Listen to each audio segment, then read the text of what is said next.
నా జోన్కు నేనే రాణి నేనే మంత్రి అంట. ఎస్సీ గురుకుల జోనల్ అధికారిని ఇష్టరాజ్యం. జోనల్ అధికారి సొంత నిర్ణయంతో చిరు ఉద్యోగి భర్త మృతి. రోడ్డును పడ్డ కుటుంబానికి న్యాయం చేయాలి. మంత్రి కలెక్టర్ చెప్పడంతోనే సీనియర్ ఉద్యోగిని వేరే జిల్లాకు పంపించినాం. అదే మంత్రి కలెక్టర్ ఆమెకు న్యాయం చేయండి అని చెప్పినా లెక్క చేయని జోనల్ అధికారులు. విద్యారాణి అరుణ్ కుమారుల మధ్య నలిగిపోయిన చిరు ఉద్యోగి కుటుంబం. పాప నిజంగానే కదా. ఏంటి అసలు స్టోరీ చూద్దామనండి.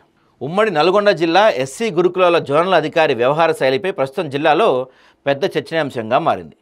ప్రజాప్రతినిధులు, జిల్లా కలెక్టర్ వంటి ఉన్నతస్థాయి అధికారుల ఆదేశాలను సైతం ఏమాత్రం లెక్క చేయకుండా పూర్తి నిరంకుశంగా గుత్తాధిపత్య ధోరణిలో వ్యవహరిస్తున్నారనే ఆరోపణలు తీవ్రమవుతున్నాయి. ఆమె తీసుకున్న అనాలోచిత నిర్ణయం కారణంగా ఓ చిరుద్యోగి కుటుంబం రోడ్డుపై పడటం, అధికారిపై జిల్లా యంత్రాంగం చర్యలు తీసుకోకపోవడంపై పలు విమర్శలు వెల్లువెత్తున్నాయి. చూడండి పాపం, ఒక చిరుద్యోగి కుటుంబం. ఇప్పుడు ఏదో సినిమాలో అన్నట్టు హీరో విలన్ కొట్టుకొని ఇంకేదో అయినట్టు పాపం వీళ్ళిద్దరు అధికారులు దానివల్ల పాపం ఒక చిరుద్యోగి కుటుంబం రోడ్డున పడిందంటండి. ఇంత దారుణంగా ఇది.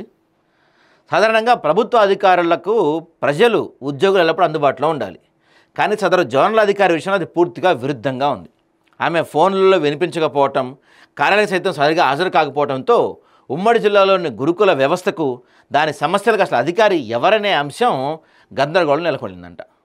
నా జోనల్కు నేనే రాణి నేనే మంత్రి అన్నట్టుగా వ్యవహరిస్తున్న ఉన్నతాధికారుల నియంత్రణకు తావు లేకుండా పోయిందని ఉద్యోగ సంఘాలు, స్థానికులు తీవ్ర ఆరోపణలు చేస్తున్నారు. ఒత్తిడితో బలైన కుటుంబం భర్త మృతితో చిన్నాభిన్నం అయిపోయింది. ఆర్సీఓ నిరంకుశత్వానికి తాజాగా ఒక చిరు మహిళా ఉద్యోగిని కుటుంబం బలైపోయింది. పై అధికారుల నుంచి ఎలాంటి ఉత్తర్వులు లేకుండానే కేవలం వ్యక్తిగత ఇష్టానుసారంగా ఆ మహిళా ఉద్యోగిని సుదూర ప్రాంతాలకు బలవంతంగా బదిలీ చేశారంట. అన్యాయమైన బదిలీతో ఆ ఉద్యోగిని తీవ్రమైన మానసిక ఒత్తిడికి లోనయ్యారు. దీంతో కుటుంబ పోషణ, ఉద్యోగ భద్రతకు సంబంధించిన సమస్యలు తట్టుకోలేకపోయిన ఆమె భర్త ఇటీవల గుండెపోటుతో అకాల మరణం చెందారు.